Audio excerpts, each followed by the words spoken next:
Hey guys, so today we're going to be looking at a different version of polymorphism, which is class polymorphism. And basically it's going to be similar to the last time where we're going to look at a few examples and then at the area of different shapes example. So here we go.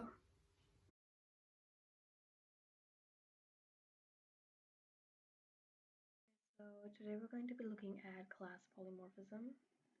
So first of all, polymorphism, like I described last time, is basically like the ability of anything like a variable, function, or object to take on more than one form.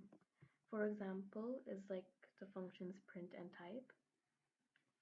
So print is basically like, you can call it this kind of function because it can like accept any kind of data type. It can accept like lists, tuples, arrays, integers, strings, and so on. So it can basically accept more than one kind of data type. And type has pretty much the same thing. So there you can also put in like a list or an integer or a string or anything. Then there are two kinds of polymorphism. One is function polymorphism and the other is class polymorphism. So today we're going to be doing class polymorphism. So in that, it's basically like creating subclasses within the main class and then creating instances or objects of them. So polymorphism is often used in class methods where there are more than one, where there are more than one classes with the same method name.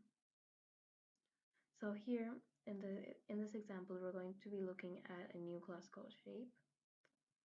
Then here I'm defining area. So like to calculate the area of the shape. So we're going to be looking with triangle, circle, and rectangles today.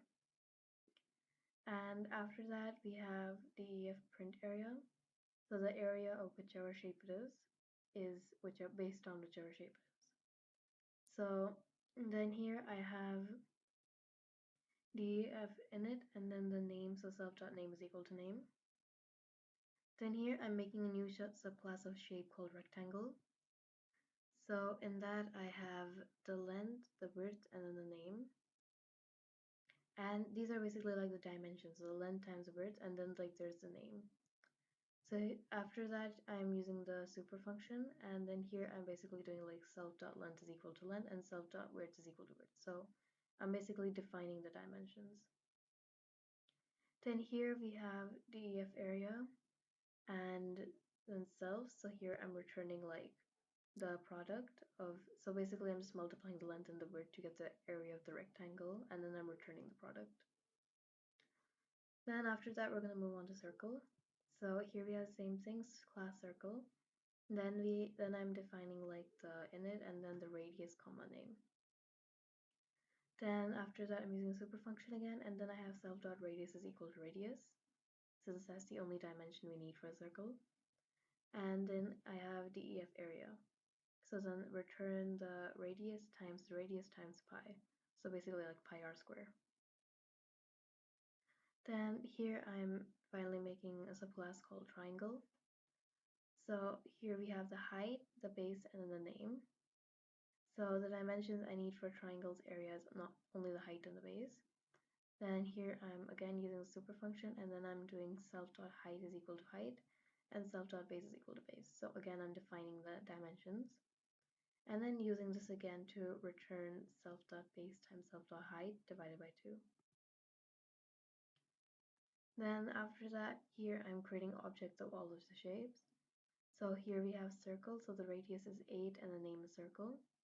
Then I have rectangle, so the length is 5 and the width is 9 and the name is rectangle.